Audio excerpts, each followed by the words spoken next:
Hello friends, आप सभी का स्वागत है यार फिजिक्स क्लासेज में। आज हम लोग फिर एक नए न्यूमेरिकल फिगर वाले पढ़ेंगे जो कि धारिता का है। जैसे कि आप जानते हैं कि इसके पहले भी बहुत सारे हम लोग न्यूमेरिकल पढ़ चुके हैं जो कि इम्पोर्टेंट है। या आपके बोर्ड में इस तरह के न्यूमेरिकल पूछे जाते हैं, तो जितने भी न्यूमेरिकल है कैपेसिटर से वो फिगर वाले न्यूमेरिकल आप जरूर समझिएगा। उसके बाद एक और जो विद्युत धारिता जो आपका विद्युत धारा है, विद्युत धारा से भी फिगर वाले न्यूमेरिकल प्रतिरोध के पूछे जाते हैं, उसमें भी हम लोग बनाएंगे, पढ़ेंगे और समझेंगे।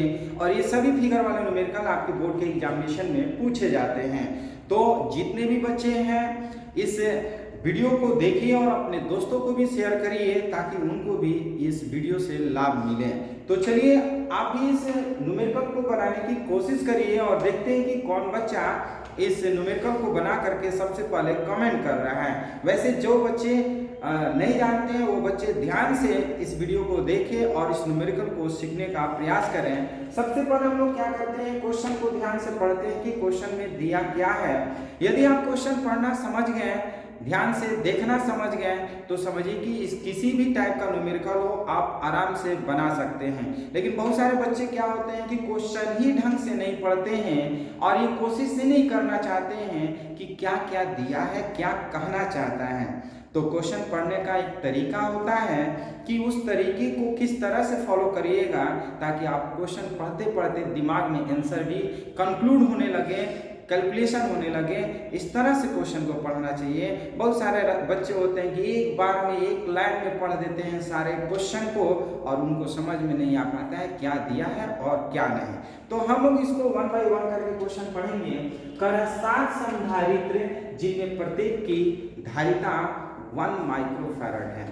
ध्यान से समझिएगा, 7 संधारित्र है और सातों का जो संधारित्र की धारिता दिया है प्रत्येक का 1-1 माइक्रोफैरड का एक ऐसी आकृति में जोड़े जाने हैं कि उनकी तुल्य धारिता कितना होना चाहिए, 5/11 माइक्रोफैरड होना चाहिए।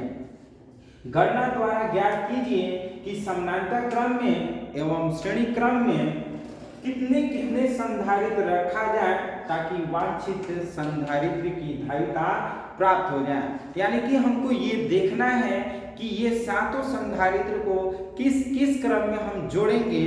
मीन्स समानांतर क्रम में कितने संधारित्र को जोड़ेंगे और श्रेणी क्रम में कितने संधारित्र को जोड़ेंगे, और उस संधारित्र को हम लोग को फिगर में दिखाना है ताकि उसका जो राउंड फिगर हो जाए, जो उसका तुल्य संधारित्र की धारिता हो जाए, जो इक्विवेलेंस कैपेसिटेंस हो जाए, वो 5/11 माइक्रोफैरड हो जाए। इसको इंग्लिश में बात करें तो 7 capacitor which has every capacitor 1 microfarad, it has added like that its equivalent capacitance will be 5/11 microfarad.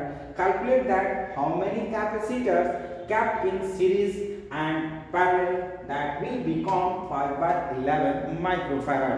तो इस तरह से हम इस कैपेसिटर का 1 माइक्रोफैरड दिया है और 7 कैपेसिटर है, उस 7 कैपेसिटर को किस फॉर्म में हम ऐड करें, पैरेलल में करें और उसको सीरीज में करें, कितने कितने पैरेलल और कितने कितने सीरीज में करें कि हमारा इक्विवेलेंस हो ये आना चाहिए कितना, 5/11 माइक्रोफैरड।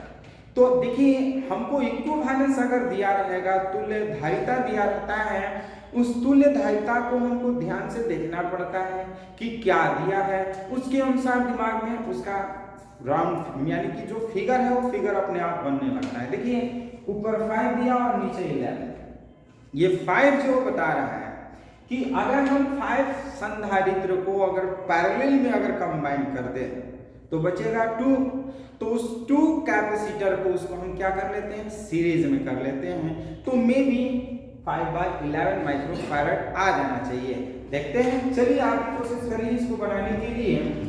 इस अकॉर्डिंग टू इक्विवेलेंस कैपेसिटर्स यानी कि जो तुल्य धारिता दिया उसके अनुसार हम फिगर बना रहे हैं। आप भी देखिएगा 5 दिया है ऊपर, तो हम जानते हैं क्योंकि C1 plus C2 plus C3 plus C4 plus C5 is equal to C3।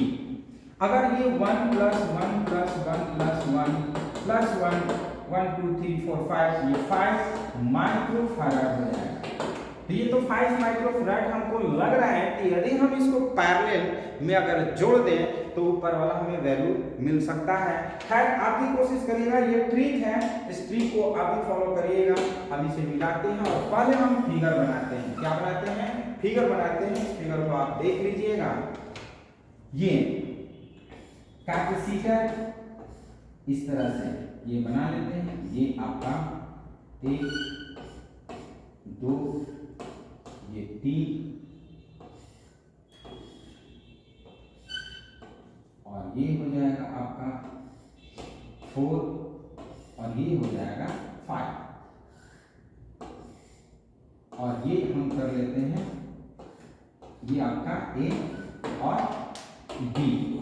ये C1 कर लेते हैं या 1 माइक्रोफैराड कर लेते हैं, ये 1 माइक्रोफैराड कर लेते हैं, ये 1 माइक्रोफैराड कर लेते हैं, 1 माइक्रोफैराड कर लेते हैं, ये भी 1 माइक्रोफैराड, ये भी 1 माइक्रोफैराड और ये भी 1 माइक्रोफैराड। तो इस तरह से 1 2 3 4 5 और ये 6 और ये 7 माइक्रोफैराड का ये कैपेसिटर है, मींस 1 माइक्रोफैराड का कैपेसिटर है। हम इस तरह से फिगर बना लिए। देखते हैं कि क्या मेरा फिगर सही है, क्या इसका इक्विवेलेंस जो है वो 5/11 के इक्वल आ रहा है कि नहीं। तो हम लोग क्या करते हैं, सबसे पहले इसको सॉल्व करके देखते हैं। ये देखिए, ये एक दूसरे के पैरेलल क्रम में हमने जोड़ दिया। किस लिए? क्योंकि हमको लाना है 5/11 माइक्रोफैराड। ये 5 ऊपर था, इसलिए हमने सोचा कि चलो पहले 5 जो कैपेसिटर है उसको समानांतर क्रम में जोड़ लेते हैं और उसके बाद देखते हैं कि जो हमारा फिगर है वो सही है कि नहीं। तो देखते हैं, चूंकि यहाँ पर लिख लेते हैं 1 माइक्रोफैराड के 5 संधारित्र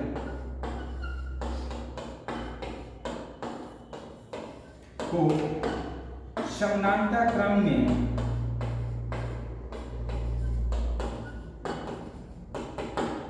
जोड़ा गया है।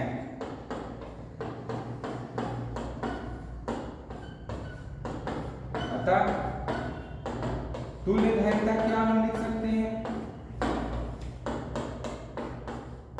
इक्विवेलेंस कैपेसिटेंस, यानी कि Cp is equal to C1 plus C2 plus C3 plus C4 और प्लस C5, यानी कि 1 plus 1 plus 1 plus 1 plus 1 is equal to 5 microfarad.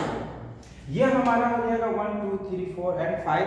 ये हमारा जो 5 संधारित्र को समानांतर क्रम में जोड़े हैं, उन पांचों का जो तुल्य धारिता है वो 5 माइक्रोफैराड आ गया। अब इसको हम एक और फिगर बना लेते हैं, तीनों को अब एक लाइन में कर लेते हैं, यानी कि इस तरह से फिगर हम बना सकते हैं। ये आप देख लीजिए, ए बी, ये तो आपका 5 माइक्रोफैराड हो गया, ये आपका 1 माइक्रोफैराड हो गया और ये भी आपका 1 माइक्रोफैराड हो गया। अब तीनों किस क्रम में हो गया? श्रेणी क्रम संयोजन। और जब श्रेणी क्रम संयोजन हो गया तो यहाँ पे लिख सकते हैं, चूंकि क्या लिख सकते हैं कि 1 माइक्रोफैराड 5 माइक्रोफैराड और 1 माइक्रोफैराड तीनों श्रेणी क्रम में है। किस क्रम में है? श्रेणी क्रम में है। तो हम श्रेणी क्रम में लिख लेते हैं। अतः हम क्या कर सकते हैं, 1/CS is equal to 1/C1 plus 1/C2 plus 1/C3, यानी कि 1/1 प्लस 1/5 प्लस 1/1 कर लेते हैं। थर्ड हमारा क्या है? 1/1, तो हम यहाँ पर 1/1 कर लेते हैं। तो देखिए 1 प्लस 1 यानी कि 2 प्लस 1/5 कर लेते हैं। अब इसको हम करते हैं, एलसीएम लेते हैं, तो 5 2 जा 10 प्लस 1/5, नहीं 5 2 जा 10 एंड 1 एलसीएम लेते हैं तो 5, ये हो जाएगा 10 एंड 1 11/5। माइक्रो फैराड, बट हम क्या देख रहे हैं कि 5/11 माइक्रो फैराड है। स्टेप 1 सेकेंड, ये 1/CS का मान है 11/5 माइक्रो फैराड, हमें निकालना है क्या, CS निकालना है। इसलिए CS इज इक्वल टू क्या कर देते हैं, इसको पलट देते हैं, यानी कि 11 सॉरी ये 5 क्या हो जाएगा, 5 हम कर लेते हैं 11, इसको हम लिख सकते हैं 5/11 microfarad. This is the equivalence capacitance which given in your question. या 5/11 माइक्रोफैराड आप देख रहे हैं कि ये क्वेश्चन में दिया हुआ था, हमें ये ग्राफ बनाना था, ये फिगर बनाना था। हम फिगर बनाए बट इसको चेक किए कि जो फिगर बनाया है वो सही है कि नहीं। हम इसको सोल्यूशन करके देखें, CS का वैल्यू जो है वो 5/11 माइक्रोफैराड आ गया, मतलब जो हमारा फिगर है वो 100% करेक्ट है। हम इसको प्रूव भी कर दिए इस तरह से क्वेश्चन को सॉल्व करके।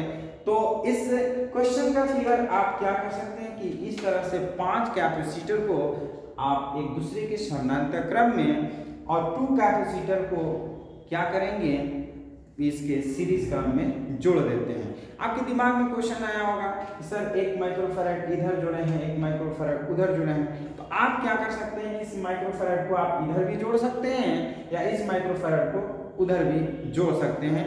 कोई जरूरी नहीं है कि इसको आप बीच में ही जोड़ें, इसको किसी भी किनारे पर भी आप 5 माइक्रोफैराड को जोड़ करके इस तरह से आप जब सॉल्व करिएगा तो 5/11 माइक्रोफैराड हो गया। तो एक बार फिर कहेंगे कि इस तरह का न्यूमेरिकल बनाने के लिए प्रैक्टिस करना पड़ेगा, और practice makes a man perfect. Perfect तभी बन पाइएगा जब तक आप प्रैक्टिस करते हैं इस तरह के न्यूमेरिकल का। और किसी भी टाइप का न्यूमेरिकल हो, बनाना बहुत इजी होता है, सिर्फ और सिर्फ क्या होना चाहिए, मेथड को आप फॉलो करिए। जब मेथड आपको मालूम हो गया, कॉन्सेप्ट अगर दिमाग में बैठ गया कि इस तरह से न्यूमेरिकल को हम लोग बनाना चाहिए, तो आप किसी भी टाइप का न्यूमेरिकल हो उस न्यूमेरिकल से डरने की जरूरत नहीं है। अगर डर लगता हो तो यार फिजिक्स क्लासेस को जल्दी से ना सब्सक्राइब कर लीजिए, वो डर को आपको दूर कर दिया जाएगा। बहुत ही इजी मेथड और इजी कॉन्सेप्ट के साथ अलग अलग टाइप के न्यूमेरिकल को बताया जाएगा। और ये वीडियो हम यहीं पे समाप्त करते हैं। यदि ये वीडियो आपको पसंद है तो इस वीडियो को लाइक शेयर कमेंट जरूर करिए, और यदि इस चैनल के लिए नए व्यूअर हैं तो इस चैनल को जरूर सब्सक्राइब करिए। तो फिर हम लोग मिलते हैं एक नए टॉपिक एक नए वीडियो के साथ, तब तक के लिए धन्यवाद।